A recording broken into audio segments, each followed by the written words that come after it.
Hello everyone, इस video में मैं CGL 2022 का 1 दिसंबर शिफ्ट 2 का मैथ्स का पेपर सॉल्व कर रही हूँ। तो स्टार्ट करते हैं फर्स्ट क्वेश्चन से। यहाँ पर दिया हुआ है कि x is a negative number such that k + 1/k is equal to -2। तो यहाँ पर x की जगह k है, ठीक है। यहाँ पर दिया हुआ है k + 1/k is equal to -2। तो इससे निकल कर आ गया यहाँ पर k जो है वो -1 होगा। जब भी k + 1/k -2 है तो k की वैल्यू क्या होगी, -1 होगी। ऐसे ही अगर k + 1/k अगर 2 होता तो यहाँ पर k की वैल्यू क्या आ जाती, 1, ठीक है। तो यहाँ से k की वैल्यू आ गई -1। अब इसी वैल्यू को हम यहाँ पे पुट कर देते हैं। तो k² पूछा है, -1 का स्क्वायर क्या होगा, +1। 4 अगर -1 से मल्टीप्लाई होगा तो ये हो जाएगा -4 -2 अपॉन k² 1, k की वैल्यू -1 तो -1 -5। तो यहाँ से -4 -2 -6, 1 - 6 क्या हो जाएगा, -5। और यहाँ से 1 से 1 कटा -5। तो इसका आंसर क्या हो गया, 1। नेक्स्ट क्वेश्चन, इसमें x + 1/x दिया हुआ है और हमसे ये पूछा है x⁴ + 1/x⁴। तो यहाँ पर हमें दिया हुआ है कि x + 1/x is equal to 5√2। तो हम इसका स्क्वायर कर देंगे। a + b का स्क्वायर क्या होता है, ये सबको पता है कि a + b का स्क्वायर क्या होता है, a² + b² + 2ab, ठीक है। तो यहाँ पर इसका स्क्वायर किया तो वो क्या होगा, x² + 1/x² + 2ab, x × 1/x। इसका स्क्वायर किया, 5 का स्क्वायर 25, √2 का स्क्वायर 2, तो ये क्या हो गया, 50। तो यहाँ से x² + 1/x², ये इधर से कटा और 2 इधर जाकर क्या हो गया, 48, ठीक है। हमें चाहिए यहाँ से x² + 1/x² की वैल्यू आ गई। हमें चाहिए x⁴ + 1/x⁴। तो हम इसका भी स्क्वायर कर देंगे। तो ये हो जाएगा x⁴ + 1/x⁴ + 2, वही x² और 1/x² आएगा, वो कट जाएगा और यहाँ पे आ जाएगा 48 का स्क्वायर, ठीक है। तो 48 का स्क्वायर निकालते हैं हम। तो अगर हमने 48 का स्क्वायर निकालना चाहते हैं तो 48 क्या होता है, 24 × 2। तो 24 का स्क्वायर क्या है, 576, और 2 का स्क्वायर क्या है, 4। तो अगर इसको मल्टीप्लाई किया, 4 × 6 = 24, 2 4 × 7 = 28, 29, 30, 4 × 5 = 20, 23। तो यहाँ से x⁴ + 1/x⁴ क्या आ गया, 2 इधर चला गया, ये क्या आ गया, 2302। तो इसका आंसर क्या हो गया, 4th वन। नेक्स्ट क्वेश्चन, तो इसमें दिया हुआ है कि a man rows a boat a certain distance downstream. Downstream क्या होता है कि जिस डायरेक्शन में स्ट्रीम की डायरेक्शन है उसी डायरेक्शन में बोट की डायरेक्शन है। मतलब इसे तो बोल दिया हमने डाउन स्ट्रीम। और अगर जिसमें स्पीड की डायरेक्शन है हम उसके ऑपोजिट चल रहे हैं, मतलब बोट उसके ऑपोजिट जा रही है, तो उसे बोलते हैं अप स्ट्रीम। तो अगर हम बात करें सब की स्ट्रीम की स्पीड को हमने vs लिया और बोट की स्ट्रीम को vb लिया, तो डाउन स्ट्रीम की जो स्पीड होगी vd वो होगी vb + vs, और जो अप स्ट्रीम है उसकी स्पीड होगी vb - vs। तो यहाँ पर दिया हुआ है कि कोई एक सर्टेन डिस्टेंस है जिसको डाउन स्ट्रीम में जब कवर करते हैं तब 9 आवर्स लगते हैं, और अगर अप स्ट्रीम में सेम डिस्टेंस को कवर करेंगे तो 18 आवर्स लगते हैं। तो यहाँ पर डिस्टेंस सेम है, ठीक है। और अगर डिस्टेंस सेम है, डिस्टेंस का फॉर्मूला होता है स्पीड इनटू टाइम। तो अगर डिस्टेंस सेम है तो इसका मतलब है जो भी रेशो स्पीड का होगा उसके ऑपोजिट जो है वो रेशो किसका होगा, टाइम का रेशो होगा। मतलब स्पीड जो है वो इन्वर्सली प्रोपोर्शनल है टाइम के। तो इसका मतलब vd upon vu is equal to tu upon td। जो अप स्ट्रीम में टाइम लग रहा है उसको tu लिख दिया और जो डाउन स्ट्रीम में टाइम लग रहा है उसको td लिख दिया। तो यहाँ पर vd की वैल्यू लिखेंगे vb + vs upon vb - vs। तो ये हो जाएगा, अप स्ट्रीम में कितना टाइम लग रहा है, 18 आवर्स, और डाउन स्ट्रीम में 9 आवर्स। तो ये हो गया 2/1। अब हम कॉम्पोनेंडो एंड डिविडेंडो लगा देंगे। तो कॉम्पोनेंडो एंड डिविडेंडो होता है कि जो a/b होता है वो a + b/a - b के इक्वल होता है, ठीक है। तो a + b + a - b = a + b + a + b = b + a + b = b। तो a + b + a + b = a + b = b। तो यहाँ पर a + b = a + b = a + b = a + b = b। तो यहाँ पर a + b = a + b = a + b = a + b = b। तो यहाँ पर a + b = a + b = a + b = a + b = a + b = b। तो अगर हमने इस चीज़ को यहाँ पर अप्लाई किया तो यहाँ पे आ जाएगा V B plus V S, तो ये ऊपर जाकर ये बन जाएगा V B upon V S, और ये हो जाएगा 2/1। तो यहाँ पे हो जाएगा 2/1 को क्या लिख सकते हैं, 2 + 1 अपॉन 2 - 1, तो ये हो जाएगा 3। तो यहाँ से ये इक्वेशन आ गई हमारे पास में। अब हमें चाहिए क्या, हमें चाहिए कि 3/5 जो डिस्टेंस है उसको स्टिल वाटर में कवर करने के लिए कितना टाइम लगेगा। स्टिल वाटर मतलब जो स्ट्रीम की स्पीड है वो 0 हो जाए, तो मतलब 3/5 जो डिस्टेंस है उसको ये हमें ये निकालना है। तो हमें d/vd वो पता है कितना है, 9 आवर्स। इसको ओपन करते हैं, d/vd को क्या लिख सकते हैं, vb plus vs is equal to 9। vs को अगर हमें vb के टर्म्स में लिखना है तो यहाँ से क्या लिख सकते हैं हम, vs को vb/3।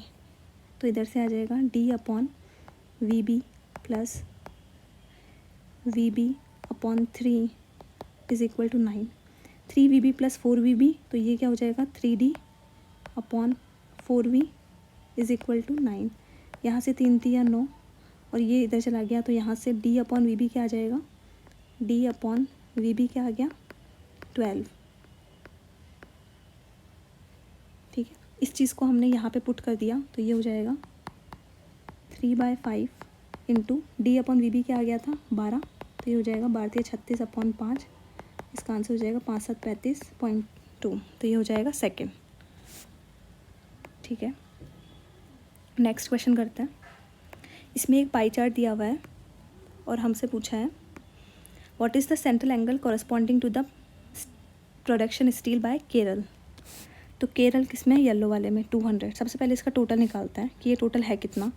तो ये हो जाएगा, अगर हम इसका टोटल निकालें, 220, 240, 180, 160 और 200, तो ये हो जाएगा 0, ये हो जाएगा 6 और 8 14, 14 और 6 20, 4 5 6 8 10 हज़ार।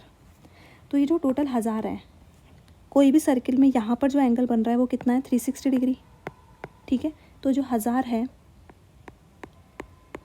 वो कितना हो गया, 360 डिग्री। तो केरल वाला जो है उसके में कितने यूनिट्स थी, 200, तो 200 की वैल्यू क्या होगी, 360 डिग्री अपॉन 1000 इंटू 200। ये इधर से ये गया, ये गया, दिस इज 72 डिग्री। तो इसका आंसर क्या हो गया, 4th वन। नेक्स्ट क्वेश्चन, इसमें हमें दिया हुआ है कि a shopkeeper makes a net profit of 44% on selling an article at a successive discount of this. तो हमें नेट प्रॉफिट परसेंटेज निकालना है जब shopkeeper sell the same article at a discount of 15%। तो इसके लिए हमें एक फॉर्मूला पता होना चाहिए। एक फॉर्मूला होता है जिसमें होता है कि C/M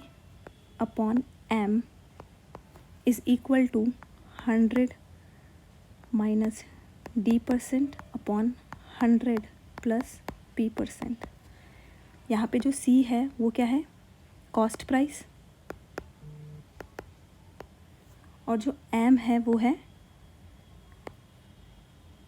मार्केट प्राइस। ठीक है, ये फॉर्मूला बहुत इंपॉर्टेंट फॉर्मूला है।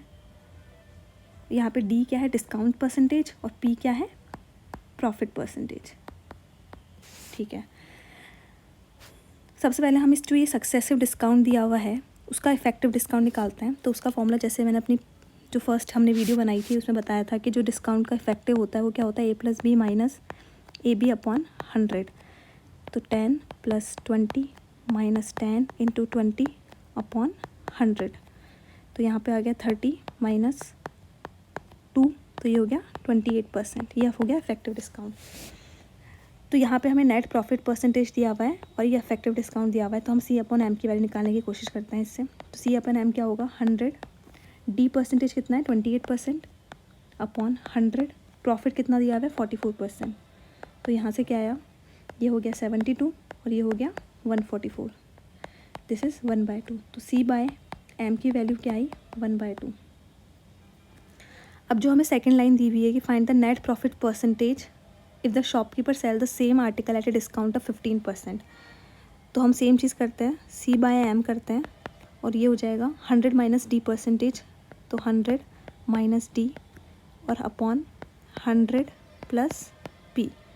तो d कितना है 15%, तो d की जगह तो क्या हो जाएगा, यहाँ पे d की जगह हम क्या लिख सकते हैं, ये हो जाएगा 100 माइनस 15, तो ये क्या हो गया 85 अपॉन 100 प्लस p।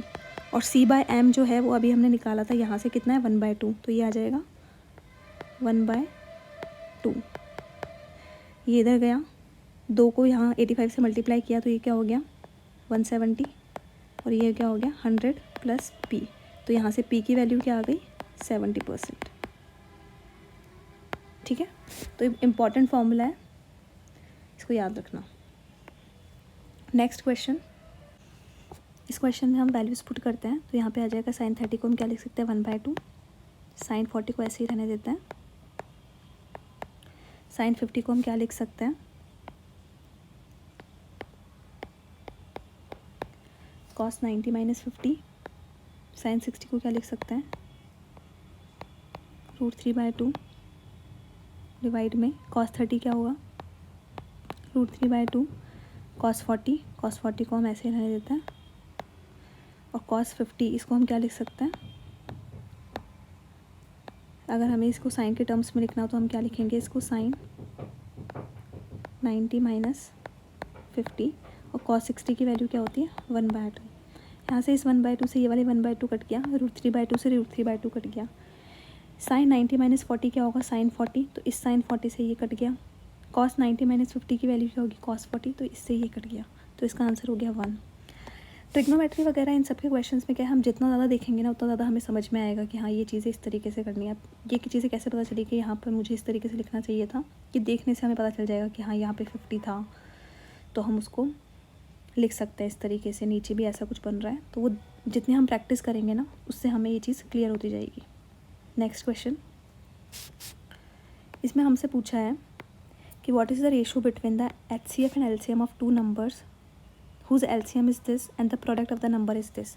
तो ये बहुत इंपॉर्टेंट फॉर्मूला है कि कोई भी जो 2 नंबर हैं, सपोज करो 2 नंबर हैं A और B, तो A इंटू B जो है वो इक्वल होगा उसके HCF इंटू LCM के मल्टीप्लिकेशन के। यहाँ पर A इंटू B कितना है 384, HCF हमको पता नहीं है, और LCM कितना है 48, तो यहाँ से HCF कितना हो गया 384 डिवाइडेड बाय 48। हमें निकालना क्या है HCF और LCM का रेशो, तो HCF कितना है 384 डिवाइडेड बाय 48, और यहाँ से ये कितना है 48।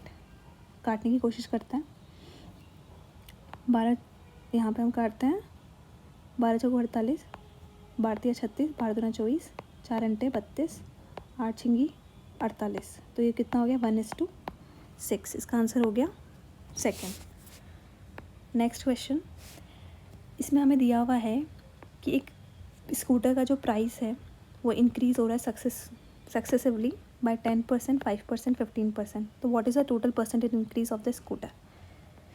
तो इसका फॉर्मूला होता है which is A plus B plus AB upon 100। यहाँ पे सभी इंक्रीमेंट है तो सभी जगह प्लस में आएगी वैल्यूज़, तो सबसे पहले हम इसका इफेक्टिव निकालते हैं इंक्रीज़ 10 और 5 का, तो वो हो जाएगा 10 प्लस 5 प्लस 10 इंटू 5 अपॉन 100, तो ये हो गया 15, 10 पंजे 50 और 100, तो यहाँ से क्या आ जाएगा 0.5, तो ये हो जाएगा 15.5%। अब इसका और 15% का इफेक्टिव निकालना है, तो वो हो जाएगा 15.5 plus 15 plus 15.5 into 15 divided by 100।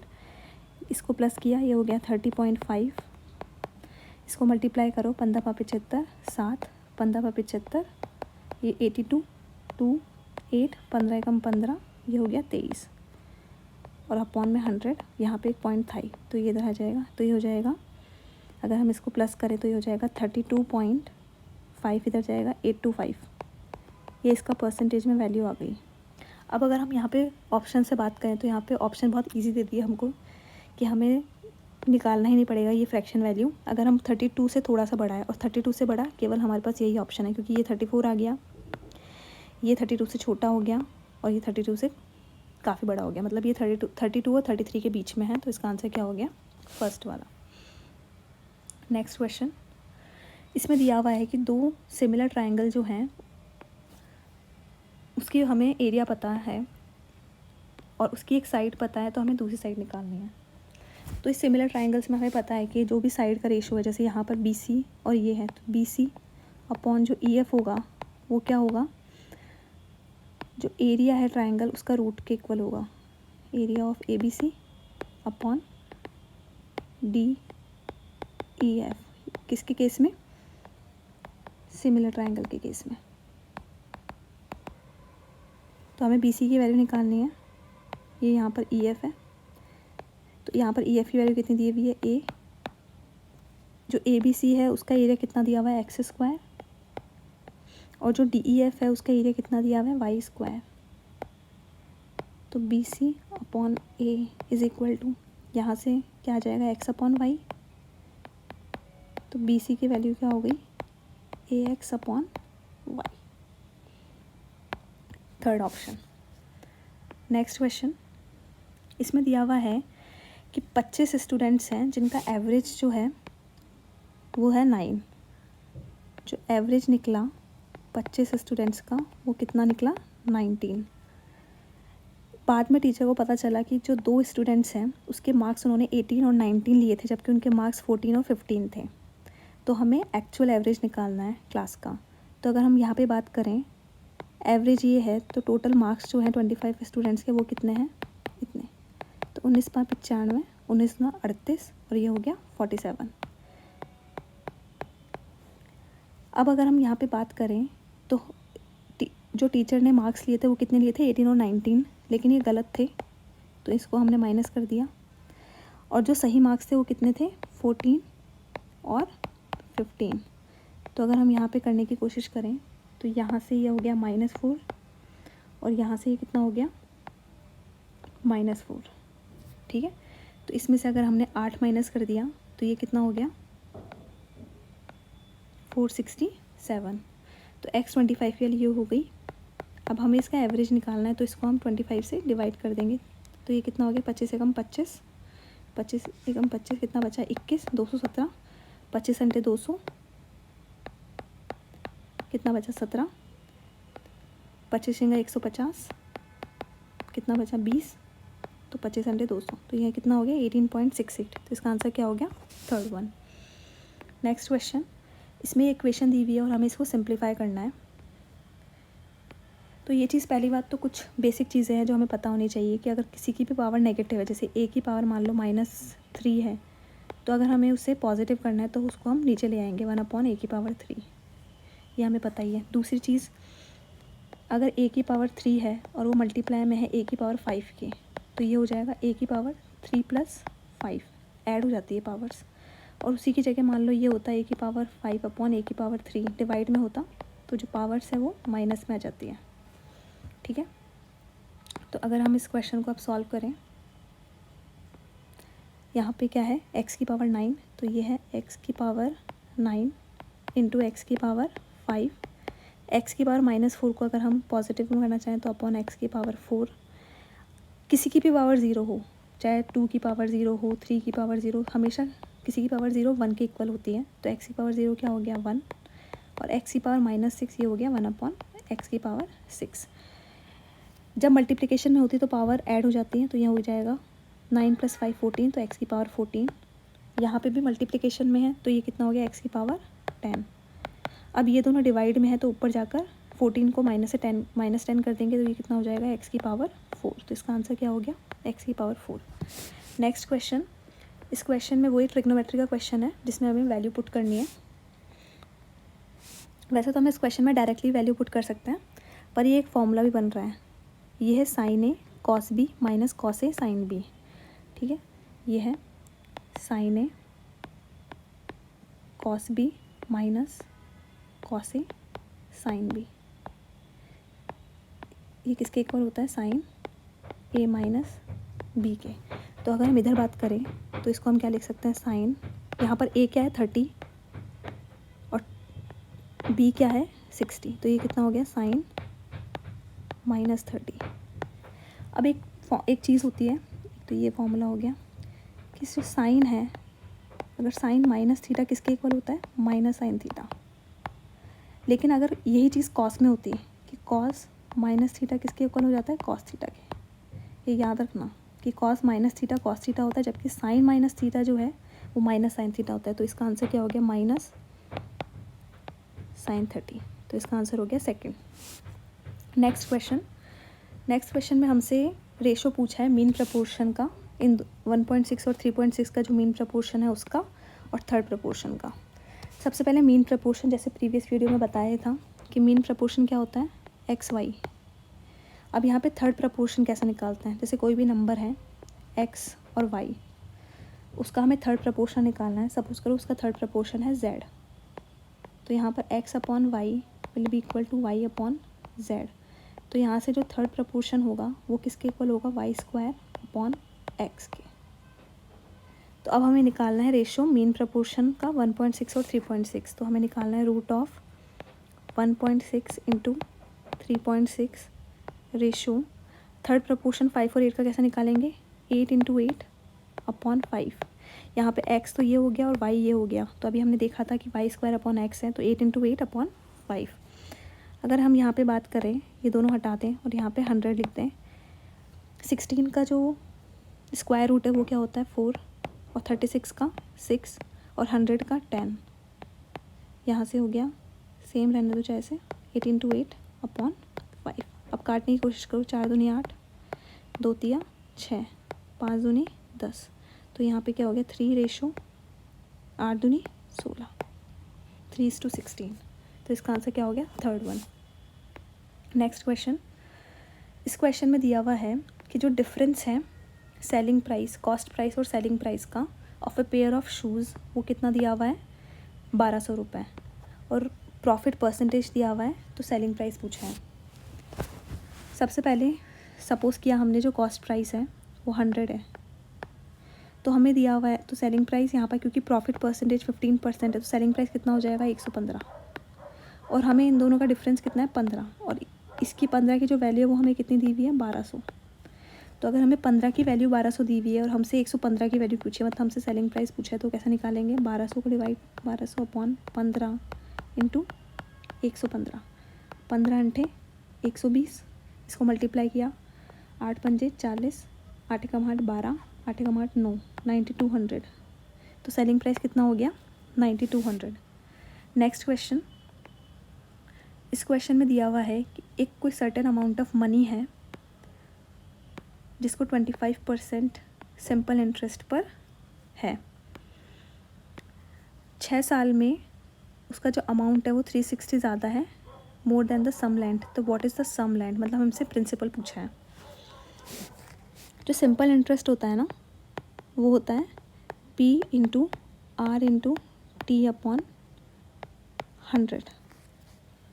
ठीक है। तो अगर हम यहाँ पे बात करें, अगर हम इसे निकालना चाहेंगे, तो सिंपल इंटरेस्ट जो है वो 80% होता है प्रिंसिपल का। तो अगर हम यहाँ पर देखें, तो यहाँ पर सिंपल इंटरेस्ट कितना हो जाएगा, 25% और 6 ईयर्स के लिए दिया हुआ है। तो सिंपल इंटरेस्ट कितना हो जाएगा, 25 × 150, 150% ऑफ पी। जो SI है वो 150% ऑफ पी है, ठीक है। और हमसे पूछा है, हमने बोला है कि जो इंटरेस्ट है वो 360 more than the sum land. तो ये हो गया, मतलब यहाँ पे एक तरीके से हमें बोला है कि जो SI है -P वो 360 है। तो हम लिख सकते हैं 150% of P minus 100% of P is equal to 360 degree. तो यहाँ से जो 50% है P का वो कितना हो गया, 360। अगर P का 50% 360 है तो 100% कितना हो जाएगा, 2 से मल्टीप्लाई कर दो, 7200। तो इसका आंसर क्या हो गया,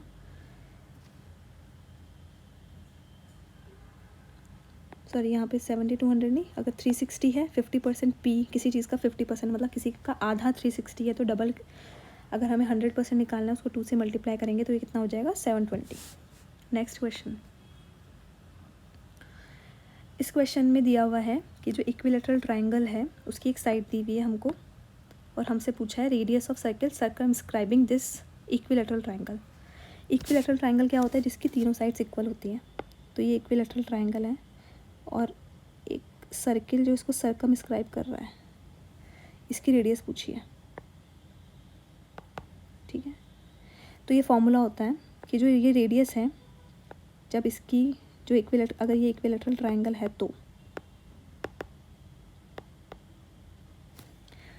सपोज को इसकी इक्विलेटरल ट्राइंगल की साइड ए है, तो जो इसकी रेडियस है उसकी वैल्यू होती है a/√3। तो अगर हम यहाँ निकालने की कोशिश करें तो यहाँ पर रेडियस कितना हो जाएगा? a कितना है? 12/√3।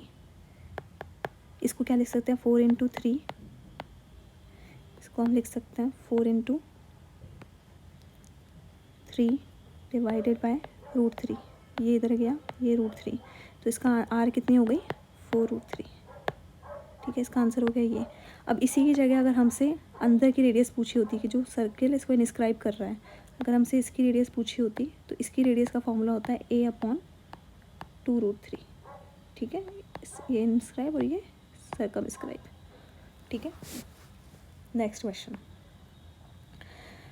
क्वेश्चन में हमें ये दिया हुआ है और हमसे पूछा है find the percentage of total revenue which comes from the cooler from shop E. ये जो शॉप ई है उसमें जो कूलर है उससे जितना आ रहा है, considering all the given items are being sold from shop E. तो हमें बेसिकली ये रेशो पता करना है कि कूलर का रेशो पता करना है ई के टोटल आइटम्स में से। तो टोटल नंबर ऑफ जो आइटम्स है वो 4000 दिए हुए हैं और ये इसका रेशो है। अब ऐसे क्वेश्चंस में क्या होता है, क्योंकि हमें ये रेशो दिया हुआ है तो इस 4000 की कोई रोल नहीं है। हम डायरेक्टली क्या करेंगे, 5 1 4 ही मान लेंगे। मतलब हम ये मान लेंगे कि AC जो है, AC 5 है, कूलर 1 है और फ़ैन 4 है। ठीक है, तो अब हम करने की कोशिश करते हैं। तो अगर हम बात करें तो कूलर से कितना रेवेन्यू आ रहा है, अगर हम कूलर की यूनिट को 1 ही माने, कूलर की जो प्राइस है वो 8000 है, तो कूलर की रेवेन्यू कितना हो गया? कूलर, ठीक है, ये हम ई के केस में बात कर रहे हैं, तो कूलर कितना हो गया? 1 × 8000, है ना। अगर हम बात करें AC की, तो AC कितना हो गया? AC की यूनिट्स कितनी है? 5, और AC की प्राइस कितनी है? 26500, तो ये हो गया 5 × 26500। और अगर हम बात करें फ़ैन की, तो फ़ैन कितना हो गया? 4 × 12200। और हमें निकालना क्या है? कूलर का रेशो किसके साथ निकालना है? टोटल जितना उसका रेवेन्यू हुआ है ई का, तो ई का कूलर से तो इतना रेवेन्यू हुआ, टोटल रेवेन्यू के लिए इन तीनों को ऐड कर देंगे, तो ये हो जाएगा 8000 प्लस 5 × 26500 प्लस 4 × 12200। ये सारी ज़ीरो हटा देंगे, 2 ज़ीरो क्योंकि ऊपर भी है, तो ये हो जाएगा 80 डिवाइडेड बाय 80 प्लस 55 25 2 5 × 30 32 5 × 10 13 प्लस 4 2 8 4 2 8 4 1 4। और ये परसेंटेज निकालना है तो इसको 100 से मल्टीप्लाई करते हुए चलेंगे 8000। तो अगर हम इधर की बात करें, इन तीनों को अगर हमने ऐड किया तो ये कितना हो गया? ये हो जाएगा 8 5 13 1 9 9 8 17 19 5 8 1893। तो हमारे पास आ क्या गया? 8000/1893 परसेंटेज। हमें इसे सॉल्व करना है, तो अब इसे सॉल्व कर लीजिए।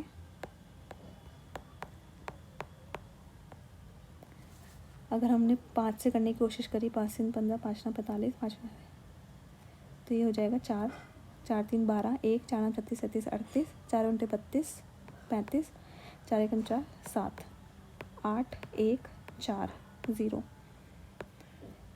तो अब हमें पता चल गया 4 आते ही कि इसका आंसर क्या होगा ये। बाकी सॉल्व भी कर सकते हैं इसको, तो सॉल्व करके अगर हम देखेंगे तो इसका आंसर आ जाएगा 4.226%, क्योंकि 4 से जो स्टार्टिंग हो रही है 4 पॉइंट में यही आंसर है, तो आगे सॉल्व करने की ज़रूरत भी नहीं है, डायरेक्टली हम देख सकते हैं। नेक्स्ट क्वेश्चन, इस क्वेश्चन में वही सेम हमें एक टेबल दी हुई है और हमसे पूछा है कि what is the number of students whose overall percentage obtained is 80% and above. ये स्टूडेंट्स हैं इनके 4 सब्जेक्ट्स में हमें मार्क्स दिए हुए हैं, तो इसका जो मैक्सिमम मार्क्स है वो 100 है, ठीक है। तो अगर हम बात करें कि मैक्सिमम मार्क्स 100 हैं, तो अगर हम इन चारों सब्जेक्ट्स में टोटल मार्क्स कितने हो गए 400। और ये बोल रहा है कि परसेंटेज 80% एंड अबव कितने स्टूडेंट्स की हैं। तो सबसे पहले इसका 80% अगर हम निकालें,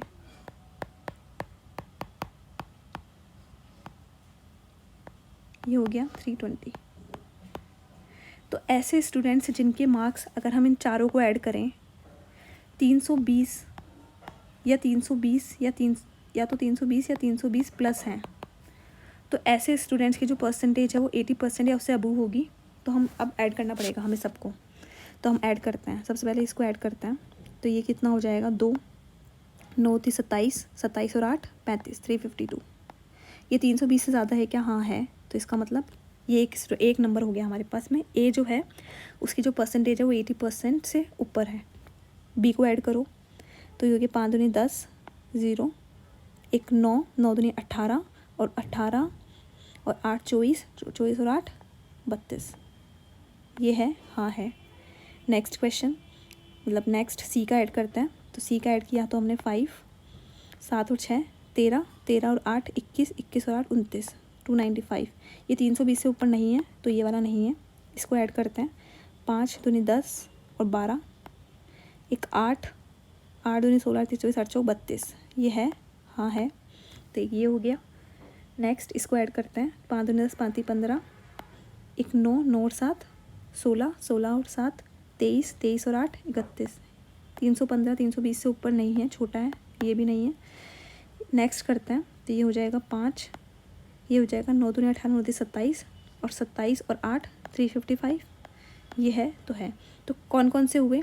एक तो ए, एक बी, एक हुआ डी और एक हुआ एफ। तो टोटल कितने हो गए? 4। तो इसका आंसर क्या हो गया? 4।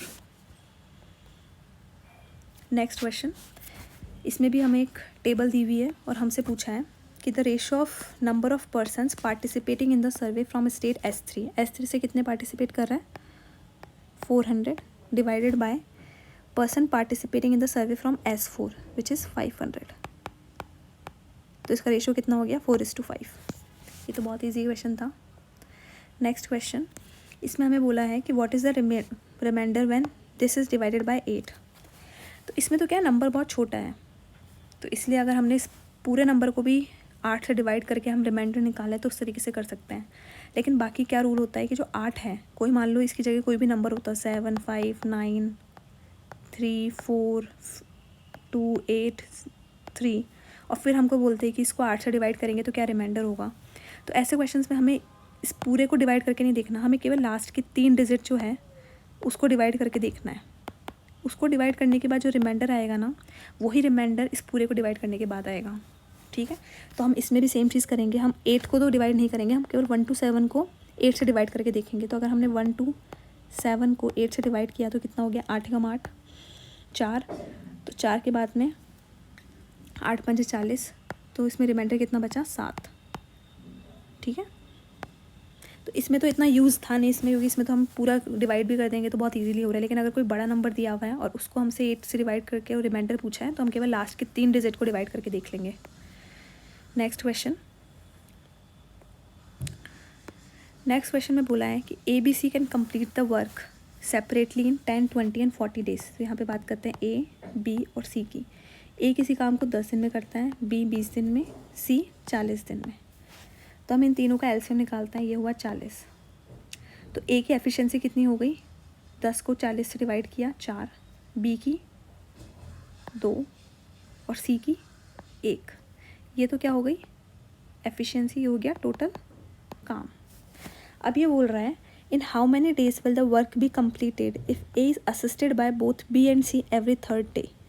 इसका मतलब जैसे फर्स्ट डे A ने काम किया अकेला, सेकेंड डे भी A अकेला काम करेगा, लेकिन 3rd डे क्या करेगा? A, B और C तीनों मिलके करेंगे। फिर नेक्स्ट डे क्या करेगा? A अकेला काम करेगा, नेक्स्ट के 2 डेज़ वापस A अकेला काम करेगा, फिर 6th day A + B + C। इस तरीके से चीज़ें चल रही है। तो सबसे पहले हम इसका निकाल के देखते हैं कि 3 दिन में टोटल कितना काम हो रहा है। तो अगर हम 3 दिन की बात करें तो A ने 2 दिन काम किया, A 1 दिन में 4 यूनिट काम करता है, तो 2 दिन में कितना करेगा? 2 × 4। और ए बी सी मिलकर एक दिन में कितना काम करते हैं, 4 2 6 और 1 7। तो ये कितना हो गया, 4 दूनी 8 और 7 15। ये कितने दिन में हुआ, 3 दिन में 15 यूनिट काम कर रहे हैं। तो अगर हम इसमें देखें, अगर हम 15 को ऐसे करके देखते हैं, 15 दूनी 30, 15 तीन 45, तो 15 तीन 45 करके 45 40 से बड़ा आ रहा है, तो हम केवल 15 दूना 30 तक रखेंगे। तो 15 दूना 30 मतलब 6 दिन में 30 यूनिट काम हो चुका है। ठीक है, तो इस 30 को माइनस किया, मतलब 10 यूनिट काम बचा है। अब हम देखते हैं 10 यूनिट काम जो है वो वापस सबसे पहले ए ही करेगा काम, 7th डे आ जाएगा क्योंकि 6 दिन तो हो चुके हैं। अब 7th डे वापस ए काम करेगा, तो ए ने कितना काम किया, 4। अभी भी 4 10 से छोटा है, फिर वापस ए गया, ए ने किया 4, मतलब 8 काम कर चुका है। तो अगर यहाँ पे 8 मतलब 2 यूनिट काम बचा है, और दिन कितने हो गए, 8 दिन, मतलब 8 दिन हुए और अब काम कितना बचा है, 2 यूनिट काम बचा है। तो अब जो 9th डे है उसमें ए बी और सी तीनों मिलके काम कर रहे हैं। तो ए बी सी अगर मिलके काम कर रहे हैं तो वो एक दिन में कितना काम करेंगे, 7 यूनिट काम करेंगे। ठीक है, मतलब 7 यूनिट काम को करने के लिए ए बी सी कितना दिन लगाते हैं, 1 दिन। तो अगर 2 यूनिट काम बचा है क्योंकि अब हमारे पास में, तो ए बी सी मिलकर कितने दिन में करेंगे, ये हो जाएगा 2/7 डेज़ में। तो इसका आंसर कितना हो गया, 8 दिन तो हमारे पास पहले ही निकल कर आ गए थे, तो इसका आंसर क्या हो गया, 8 2/7 डेज़ में। नेक्स्ट क्वेश्चन, ये एक फॉर्मूला है, मतलब ट्रिग्नो में तो बहुत फॉर्मूलेज हैं, हमें अच्छे से ध्यान होना चाहिए और इतने टफ भी नहीं है। अगर हमने थोड़े टाइम में रिवाइज करते रहना इनको फॉर्मूले को, तो हमें बहुत इजीली याद हो जाएंगे। तो जैसे ये फॉर्मूला है साइन ए माइनस बी का, साइन ए माइनस साइन बी, इसका होता है 2 cos ए प्लस बी बाय 2 साइन ए माइनस बी बाय 2। तो वही है, ए और बी की जगह यहाँ पे क्या है, अल्फ़ा और बीटा, तो इसका क्या हो जाएगा, 2 cos alpha plus beta by 2 sine alpha minus beta by 2। Next question, तो इस क्वेश्चन में दिया हुआ है कि एक हेमिस्फीयर है जिसको हमने किस में कास्ट किया, राइट सर्कुलर कोन में। तो जब भी ऐसे करते हैं कि किसी को भी किसी में कास्ट कर रहे हैं, तो उन दोनों का जो वॉल्यूम है वो इक्वल हो जाएगा। तो यहाँ पे अगर हम बात करें, हेमिस्फीयर का वॉल्यूम क्या होता है, 2/3 पाई r³, और जो राइट सर्कुलर कोन है उसका वॉल्यूम क्या होता है, 1/3 पाई r²h। तो ये दोनों इक्वल होंगे यहाँ पर। तो अब हम यहाँ पे वैल्यूज़ पुट करते हैं, 2/3 पाई r³ की बात करें तो हेमिस्फीयर की रेडियस कितनी है, 4, तो 4 × 4 × 4, और यहाँ पे बात करें 1/3 पाई। कोन की रेडियस तो हमें निकालनी है, तो उसको हमने लिख दिया r² हमने दिया, और जो हाइट है वो कितनी है, 72। इन क्वेश्चंस में थोड़ा यूनिट्स का भी ध्यान रख लेना कि दोनों तरफ यूनिट सेम तो है ना, नहीं तो फिर आंसर में चेंज आ जाएगा। इसलिए यूनिट्स यहाँ पे दोनों सेंटीमीटर है, तो कोई प्रॉब्लम नहीं है, हम रहने देंगे इसको ऐसे कैसे। यहाँ पाई से पाई डिवाइड हुआ, 3 से 3 कट गया, 4 दूनी 8, 8 9 72। तो यहाँ से r² की वैल्यू कितनी आई, 4 × 4 को यहीं रहने दो, और यहाँ से 9 डिवाइड में आ गया, तो r की वैल्यू कितनी हो गई।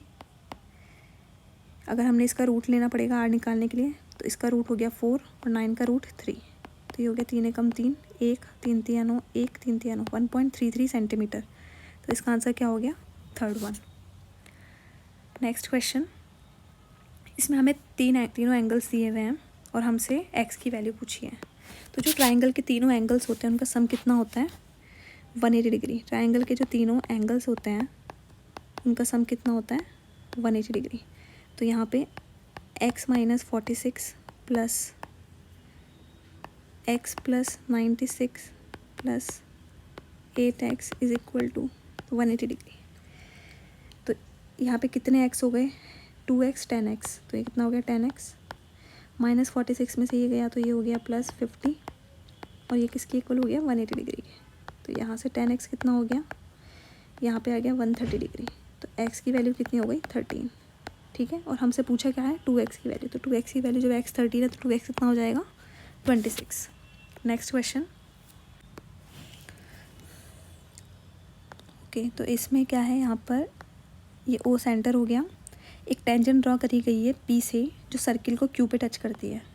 ठीक है, ये P है, एक टेंजेंट है जो क्यू सर्किल को इस पर टच करिए क्यू पे, जो पी क्यू इसकी लेंथ है 24 सेंटीमीटर और जो ओ क्यू है वो क्या है 10 सेंटीमीटर। तो हमसे ओ पी की वैल्यू पूछिए। तो हमें ये पता है कि जो रेडियस है वो टेंजेंट के साथ क्या 90 डिग्री का एंगल बनाती है, ठीक है। तो हमें 24 और 10 पता है और हमें इसकी वैल्यू पता करनी है। अभी मैंने एक शॉर्ट्स बनाए थे जिसमें कुछ ट्रिपलेट्स थे, वो मैंने बताए थे। तो उसी में एक ट्रिपलेट्स था 10, 24, 26। तो ये था। तो अगर हम इसको यहाँ पर करेंगे तो हम डायरेक्टली यहाँ से क्या निकाल लेंगे, ओ पी की वैल्यू क्या निकाल लेंगे 26। तो इसमें यहाँ पे ओ पी की वैल्यू क्या होगी 26। इसका आंसर गलत दिया हुआ है। तो इसी तरीके से हमने सारे 25 क्वेश्चंस कंप्लीट कर लिए। Thank you so much for watching this video.